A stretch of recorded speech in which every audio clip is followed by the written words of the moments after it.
Bonjour Franz-Olivier Gisbert. Bonjour. Si quelqu'un connaît bien la vie politique française, c'est vous. Alors là, on va entrer dans la dernière phase des 15 derniers jours de campagne. Vous publiez En attendant De Gaulle, mais vous le sous-titrez Le théâtre des incapables. Ouais.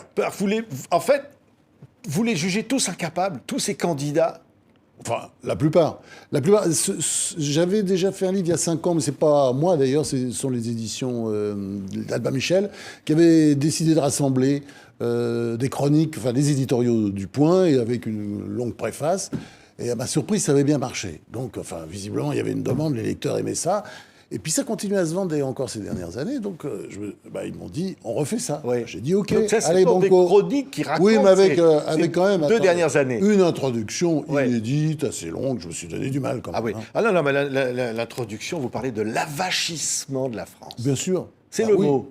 Ben oui, on le voit bien. D'ailleurs, on le voit dans cette campagne. Il y a des sujets très importants. Alors, aujourd'hui, c'est vrai, il y a l'Ukraine, la tragédie ukrainienne qui efface tout. Mais avant la tragédie ukrainienne, vous avez quand même une sorte d'effondrement économique. Attendez, qui date pas de Macron, ça a commencé bien avant. Mais là, vous avez la consécration, il y a peu de temps, avec les chiffres du commerce extérieur, 84,7 milliards de déficit du commerce extérieur. Mais c'est la honte, c'est l'horreur, c'est le signe de la désindustrialisation française. Au moment où en Allemagne, vous avez 170 milliards d'excédents, ou en Italie, 60, le soi-disant malade de l'Europe, l'Italie, 60 milliards d'excédents. Et nous, si vous voulez, c'est une espèce de pente qui continue, et on a l'impression que tout le monde s'en fout. Oui. Donc, effectivement, si vous êtes normal, si vous aimez votre pays, et moi, je ne suis pas décliniste, parce que je pense que le déclinisme, justement, c'est de refuser de voir les problèmes, le déni des réalités. Donc, moi, j'essaie comment dire, régulièrement dans ces chroniques, mais aussi dans la longue introduction, j'essaie de répertorier les problèmes que nous avons, et faut retrousser les manches et s'y mettre. Mais ça fait des années que ça dure et personne ne fait rien. Oui. Donc voilà, un peu la colère. C'est la colère. Alors, vous paraphrasez Chirac, qui disait au fond, le pays s'écroule ou brûle et les candidats regardent ailleurs. Oui, mais c'est intéressant. Quand vous citez Chirac, en 1995, vous savez, il arrive avec des idées de réforme, allez hop, allez, hop, la boum, on va y aller. Et puis, 1995, il fait cette réforme sur les retraites, la fin des régimes spéciaux, fait la réforme de la sécurité sociale. Mais ça, c'était un faux nez. En fait, la vérité, c'était la fin des régimes spéciaux de retraite qui permettaient à des gens de partir à 50 ans, ou 52, ou 55, ce qui était assez injuste par rapport à tous ceux qui partaient beaucoup plus tard. Il décide de supprimer ça. La France entière s'arrête. Hein, c'est une espèce de grève générale qui dure des semaines et des semaines. Bon, après, il dit, bon, tant pis, les Français sont comme ça, il n'y a rien à foutre, etc. Et on voit très bien, après, il n'a plus rien fait. Et si vous voulez, c'est ce problème qu'on a aussi. C'est pas seulement la classe politique. Ce sont aussi les Français. Je pense que les Français, il faut faire la pédagogie, il faut leur parler. Vous savez, Aristide Briand, le vieil Aristide Briand de la Troisième République, il disait, il faut parler aux gens. C'est ça la politique, parler aux gens. Donc, en fait, vous mettez un peu en cause les Français, alors, du coup. Oui, bien sûr. Je mets en cause les politiques parce qu'ils devraient faire de la pédagogie et parler, mais je pense que les Français aussi, il y a une espèce d'insouciance. Par exemple, regardez, la tragédie ukrainienne, les Français ne pensent qu'à ça aujourd'hui. Mais ça veut dire quoi, la tragédie ukrainienne ? Ça veut dire, attendez, mais c'est même hallucinant. Il n'y a pas de défense commune européenne. La faiblesse de l'Europe était, pour Poutine, une sorte d'invitation à agresser l'Ukraine, puisqu'on n'avait rien. Alors, il y avait Emmanuel Macron qui se donnait du mal, qui négociait, mais avec rien, pas d'armes. Vous savez, c'est la célèbre phrase de Staline à Pierre Laval, en 1935. Laval gueulait contre les persécutions religieuses, et Staline, sans doute en grattant sa moustache, lui dit, ou en caressant sa moustache, lui dit mais le pape, combien de divisions ? Rien à foutre. L'Europe, combien de divisions ? Il n'y a pas de division. Donc, si vous voulez, et ça, on a le sentiment que ça n'imprime pas, qu'on est déjà passé ailleurs. Donc, ce qu'on attend, en fait, c'est, voilà, et puis, d'ailleurs, il est peut-être dans les candidats, ce sera peut-être Macron, ce sera peut-être Pécresse ou je ne sais qui, mais quelqu'un qui prenne des décisions.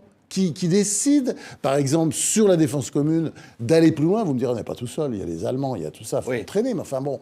Et puis, sur la nécessité de réindustrialiser la France, sur la lutte contre l'endettement. L'endettement, quand même, on a un endettement de 110%. Vous savez très bien que ça n'est pas comparable, contrairement à ce que racontent certains pseudo-économistes, à l'Italie, qui a une dette italienne en grande majorité, ou au Japon, qui a une dette japonaise. Ce sont les Japonais qui détiennent cette dette. Nous, c'est quand même très souvent, en majorité, c'est l'étranger. La Chine, le Qatar. Allez dire à la Chine ou au Qatar, non, bah, c'est bon, allez, on efface la dette. Non, bah, c'est une blague. C'est une blague. Donc, voilà, si vous voulez, nous attendons, c'est pour ça que je dis en attendant De Gaulle, oui.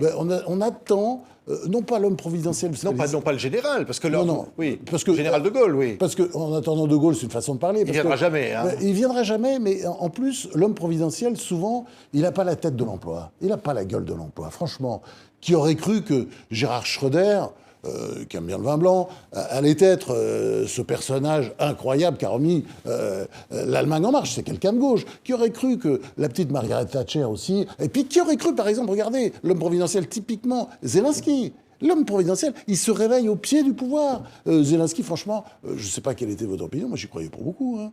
Pour moi, c'était un acteur, populiste, qu'est-ce que c'était ce type, etc. Bon, on voit que depuis le début, il prend les choses en main. Oui. Et c'est ça, il décide. C'est à l'épreuve. C'est la volonté. Oui. Mais c'est la phrase de Gaulle, là, dans mon sursaut. C'est pas la phrase, d'ailleurs. Je résume De Gaulle, parce que le gaullisme, c'est pas une idéologie, c'est une méthode. Quand on veut, on peut. Allez, volonté.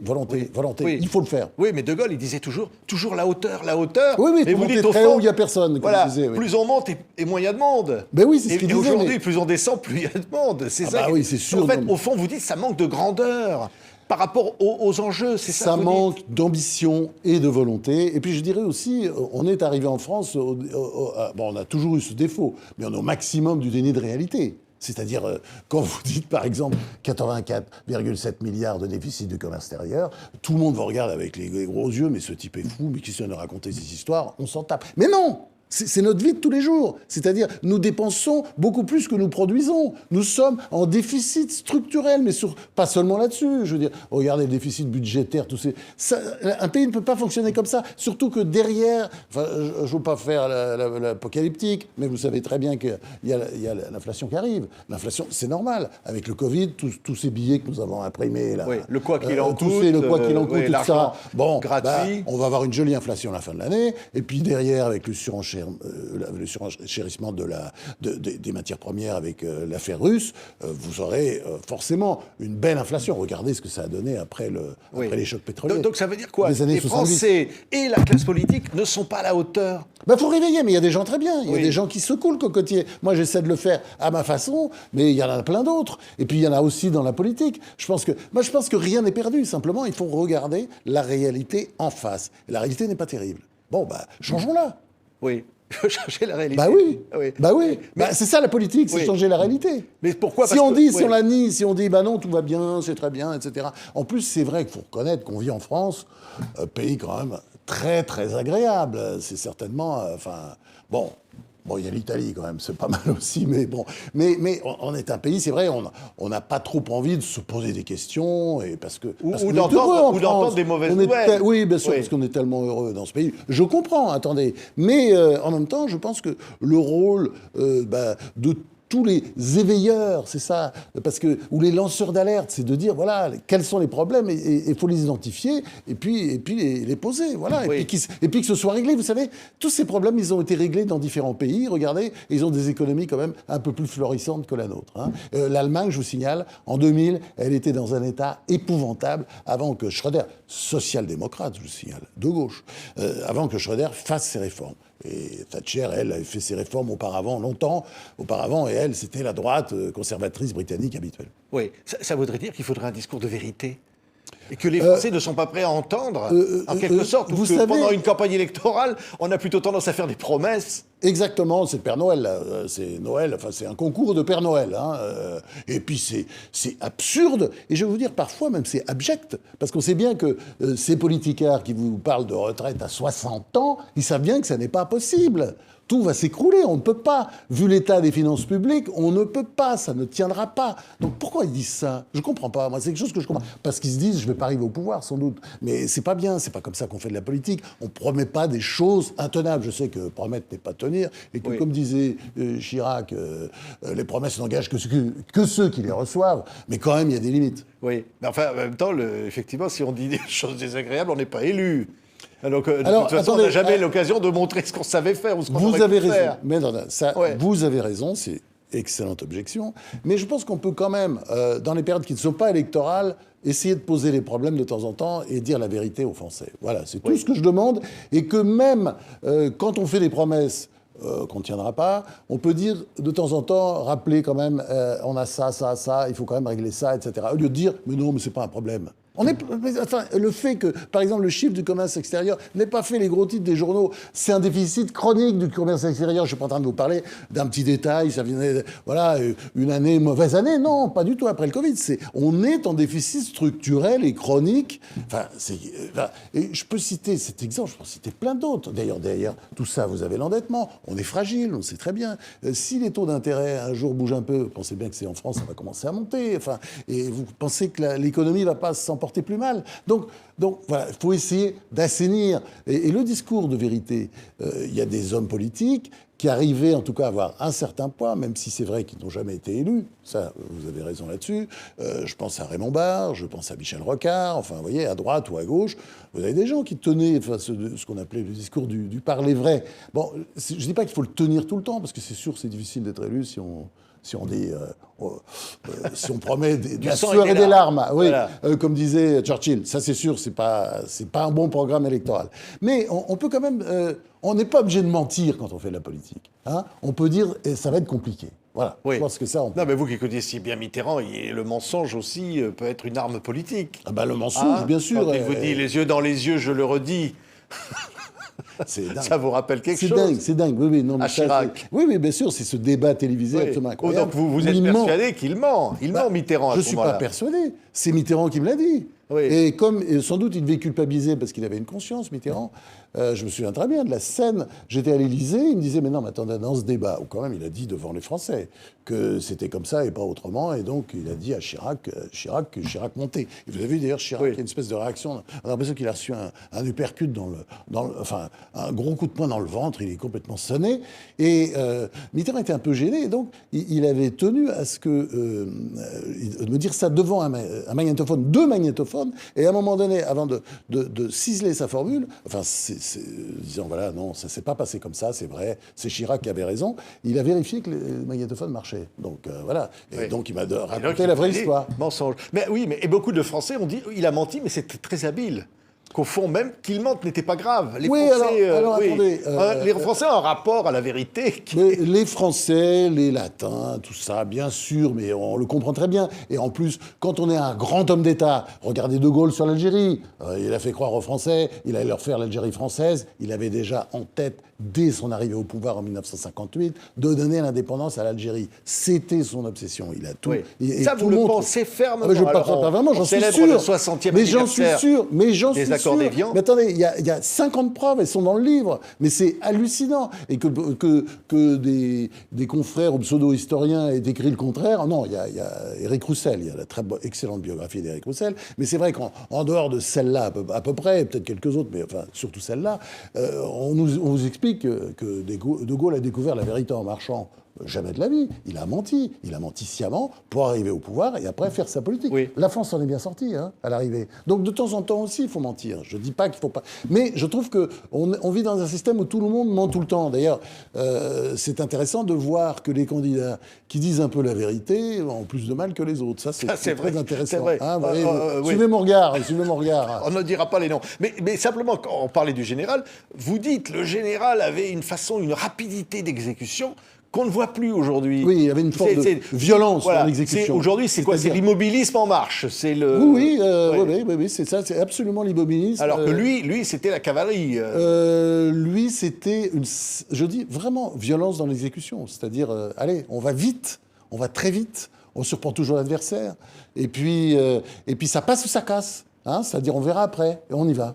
Et ce n'est pas tout à fait le cas, si vous voulez, de nos politiciens d'aujourd'hui qui ont tendance à mesurer, à faire attention. Mais c'est pour ça que la France est avachie, alors? Oui, absolument. Est-ce que c'est parce que la France est avachie qu'ils font ça, ou le contraire? Ou c'est eux qui rendent la France avachie? C'est les deux, vous voyez très bien. Voilà, ce serait un peu primaire de dire que c'est juste la classe politique. Bon, enfin, il y a beaucoup d'incapables, quand même. Théâtre des incapables, franchement, il y en a beaucoup, beaucoup, beaucoup. C'est une grande majorité d'incapables. Mais c'est vrai aussi qu'ils ont une excuse, ces incapables. incapables, c'est que d'un autre côté, le peuple français est très difficile à gouverner. On le sait, vous savez, c'est la vieille formule, je sais pas, 20, 60, 50 millions de Français, 50 sujets de mécontentement. Et c'est vrai qu'on est, Ou on est très particulier. la formule du général, les Français sont des veaux. Oui, vrai, oui, ça, oui. où il a dit ou pas, j'en sais rien. Mais on est aussi rebelle, très rebelle, ça. Vous savez, Jules César l'avait déjà noté dans la guerre des Gaules, et De Gaulle aussi.